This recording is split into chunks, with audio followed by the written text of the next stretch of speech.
Let's Talk. Presented by Anna Glowinski. So I'm actually sat here drinking my cup of tea with the whole of the mixing desk in front of me, and it reminds me of one of the most horrible mistakes that I have ever made, and it does go what you think it does. I was working live on the radio and I poured a whole cup of tea over the mixing desk, and yes, it did mess everything up live on the radio. The whole thing just fizzled and stopped.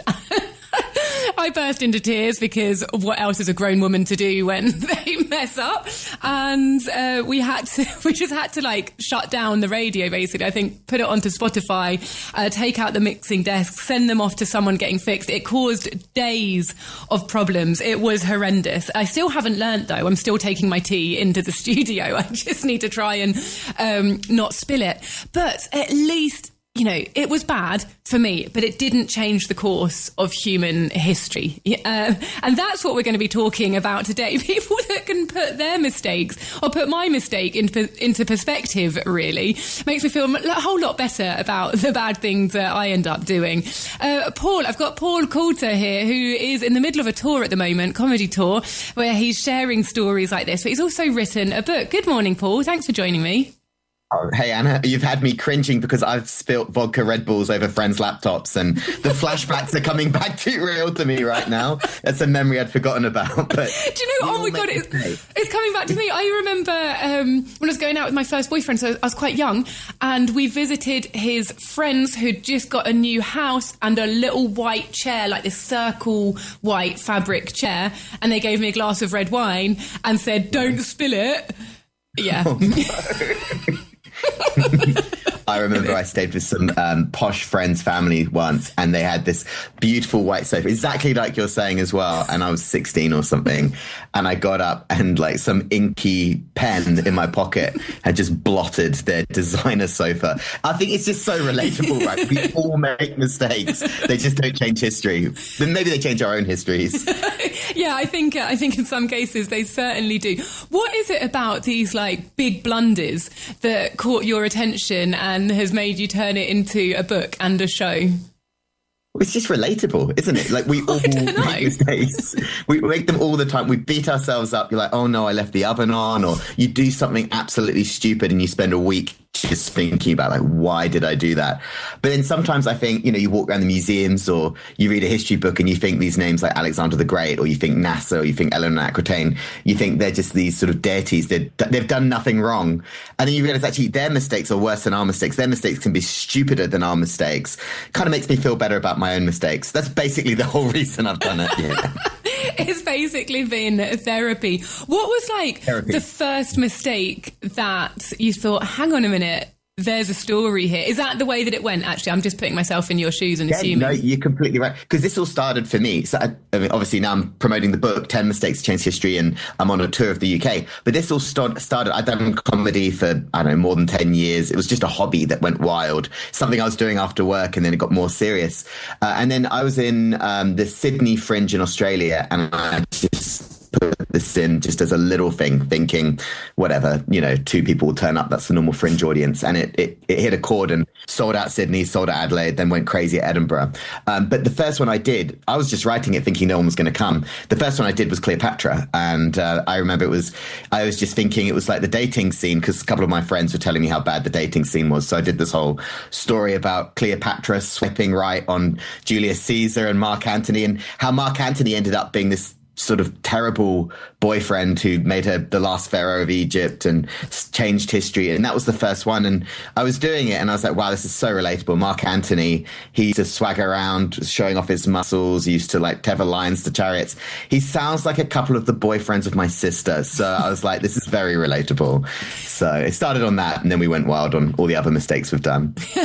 And how do you then, I mean, now that you're actually looking for mistakes, how do you pick them and choose them? How much research do you do? Oh, I do so much research because the first time I did the show, I just put it together. Like I said, I didn't think many people would come. Sold out Sydney, went crazy. Then I was like, then suddenly, before I knew it, I was on stage at Edinburgh. And in the early days, I used to get what I call history hecklers, which would be like mainly history teachers and people who know a lot about history would line up at the end of the show and they'd be like, well, actually, you got that wrong. So I actually now will do, 3, 4, 5 books on each topic before I even do it. So it's so well researched now, the show, but it's comedy, but you've got to make sure you're bulletproof on the history. I find them. Is that just so that you can combat the hecklers? I mean, could you not just say this is a comedy show, not a lecture in your promotion and, go from there? Well, I think you've just got to think, the way I've worked it out now is if you're doing anything history, you have to be bulletproof. You have to make sure that you've got it completely right. Because if you get the history fans, you get the comedy fans, they're all coming out. The comedy fans want to laugh, the history fans want the history, but you have to make sure that you're 100% on the history and that they trust you and then they'll come with you on the journey because they go, oh, he's just not making it up. He's bulletproof. So now, we've got that locked down now. I read so much history. I'm just a big nerd. When I was 8 years old, I used to walk around dressed as an English Civil War knight. I'm that kind of kid. So I've always been reading history. What did an English Civil War knight wear? Used to wear like a helmet, like I was going for the parliamentarian side, like a little helmet and stuff. The teachers said, come to school dressed as your superhero. I came as an English Civil War knight. Like everyone else was Batman or Superman or Spider-Man. That's what I turned up as. So clearly this was a thing that was always going to be a problem for me. I just read loads of history. So obviously by doing that, you find the mistakes. I find that you can't do it backwards. You can't say, oh, I want to do a mistake about Beethoven. You almost have to just read a lot and find it. You can't backtrack it often. You have to read a lot. And then once you've discovered a turning point in history, you'll often find it's a step up. That's a really interesting point, actually, because I was wondering, you just have to read loads and loads then and wait for it to come to you. You can't actually force this to happen. You must know so much random stuff then by now. I think so. I didn't realize when I was writing the book, I was writing away and you'd be writing on one chapter and suddenly you'd find something else and you'd be like, wow, that's a cool fact. Like Amelia Earhart, like she's one of the big chapters in the book. And I was writing about her and about her expedition across the North Atlantic. And I discovered out her engineer was Buzz Aldrin. Buzz Aldrin's dad was the engineer for Amelia Earhart. When he was born, he saw men fly. I think about 7 years old, he saw the first men fly. He then sees Amelia Earhart cross the Atlantic. And when he's 70, he sees his son walk on the moon. You just see these crazy facts and you can't discover them. You just find it when you're researching the book and trying to add comedy and history together. And the stories are amazing. Yeah.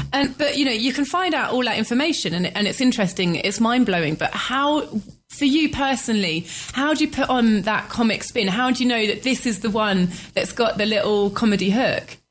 Well, the secret is like what I've worked out, because now I've stood on stage so many times, you see the faces, you hear the laughter and you're working it out. But what I've worked out is actually it's got to be about the people element. What made history so boring for so many people at school is they just hear dates, they hear kings, and it's just dates and kings and numbers, different king waving a sword. So you're not actually it's boring. You lose attention to it. So what I try and do when I'm on stage or when I'm writing the book is I try and make it relatable human characters. So instead of, Alexander the Great, Louis the Seventh, you start to think of them as a person like, Alexander the Great, like he was basically like a gym bro and his 7 mates were these big muscly generals, very similar to the sort of guys that I see all the time.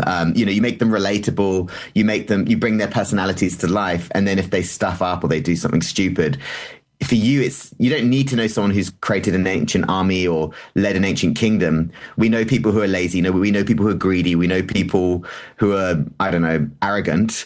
If you can make these historical characters relatable, then people will laugh because they can associate it with the people that they know in their lives. And would you be willing to give us sort of just a bit more on one of your particular favourites from the book? And I don't want people to think they've got everything here on the radio, so they don't need to go to shows or they don't need to buy your book. But, a little teaser about which one that you particularly like. No problems at all. I mean, my favourites was always the last one I wrote. So there's a lot of favourites in there. But one of the absolute favourites for me is the Titanic. And I think we all know the Titanic from the cheesy movie. I love the Titanic, yeah. I watched it on the plane lately. The guy next to me moved seats. I was like, all right, I don't know what to do. Were you crying or laughing? He looked at me with a face that implied that I was the saddest man on the plane and moved to another seat. But I loved it. So yeah, the Titanic was great because I think we all think we know it. Like there's so many podcasts, so many books. We all know the movie. We all know the mistakes. Not enough lifeboats. We know that, there weren't enough lookouts. Captain puts the ship full speed ahead, ignores all the iceberg warnings. We know that. But when I do the book and when I do the show, I do a mistake by someone not involved in the Titanic, not even involved in the engineering of the Titanic, because on the night the Titanic sank, 5 to 8 miles away, there was another ship sitting on the horizon. All the passengers could see it. It was fully lit up. It did nothing to save the Titanic because everyone on board that ship was fast asleep. And the captain got woken up 3 times in the night about this mystery ship on the horizon. And he refused to even go on deck to check it out, even when they said there were fireworks.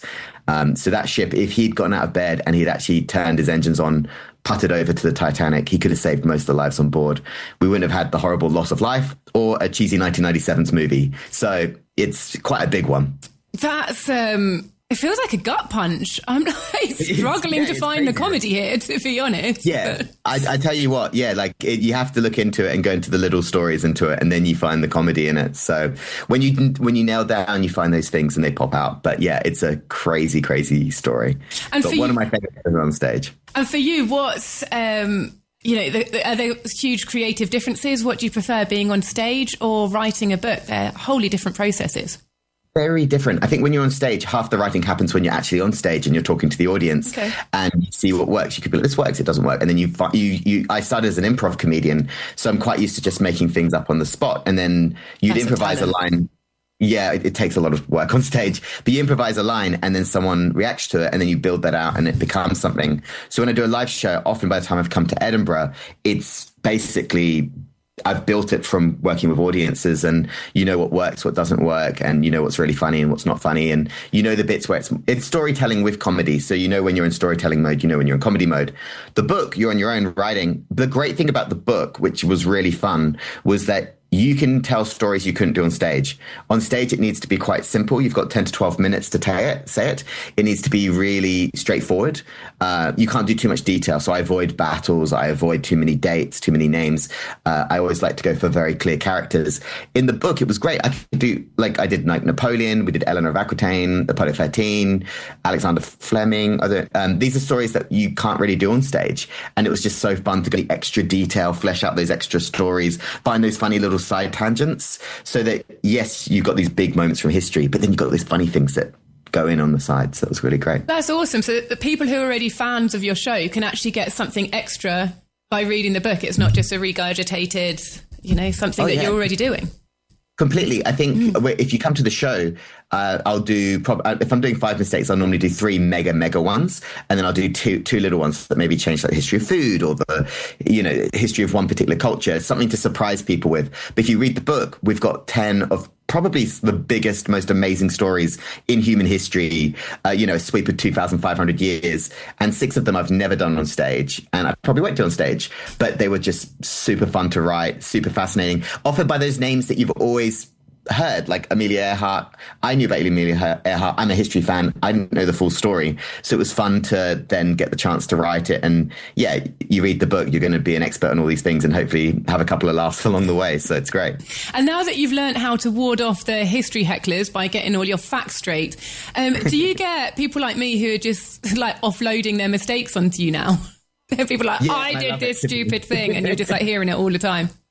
No, I love it. I love it and I love it when you get those sort of sliding door moments when you talk to people and they're like, I made a mistake and then I met my husband, or I made this. And I think that's why I love the idea of mistakes, because it's that sliding door moment. You're like, if they didn't do something really small, something tiny, where would we have ended up in our own personal lives, and where would history have ended up? So it's amazing. I love that. And I love, my favorite thing about doing it live and now doing the book is just getting to meet all the people who've read it, or all the people who come to my live show and hear their stories. And sometimes they're really cool. I learn a lot. So I learn from the audience. I talk to the audience for an hour after the show because they've just got the best stories. It's great. Yeah, and they teach me. So you're a very accessible comedian. I love that. So where else are you still touring? Have you got any dates coming up that you can announce before we do? Yeah. So my website is historymistakes.com, and History Mistakes is my Instagram handle as well. So I'm on a 55 tour date tour at the moment, which is my mistake to take too much on, to be honest. So at the moment, I'm in a premiere on the way to another show. I love a premiere by the way. They're really good. They're really good. Have you noticed like the attention to detail? So I stayed in one about a year ago and I was just mind blown. They have like have you seen the little bottle openers that are like stuck to the desk? And they've got like, you can order pizza at 4:00 in the morning they've got like the drunk menu for the drunk ones coming home from the parties.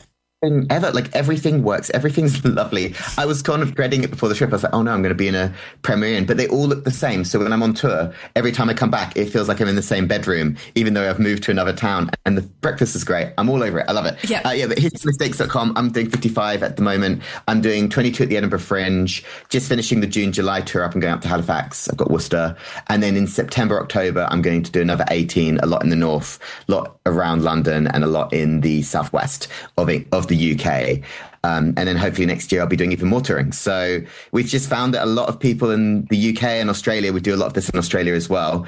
They just really love it's something different, right? It's not a stand-up show. It's storytelling with history, with comedy. There's nothing else like it. It's a lot of fun and we have a load of laughs and we learn a lot. So yeah, I love it. I love the people that come out to it and I'm just really grateful that people are into it. It's super unique. It's super awesome. So best of luck with it for the rest of the year and the whole of next year as well. You're definitely hitting the ground running. And the book itself is called 10 Mistakes That Changed History. You can find it on the Talk Radio Europe bookshop or on Amazon or pop it into Google and I'm sure you'll find it there. Paul Coulter, thank you very much for joining us this morning. Thanks for having me on. Talk to you later. Bye-bye.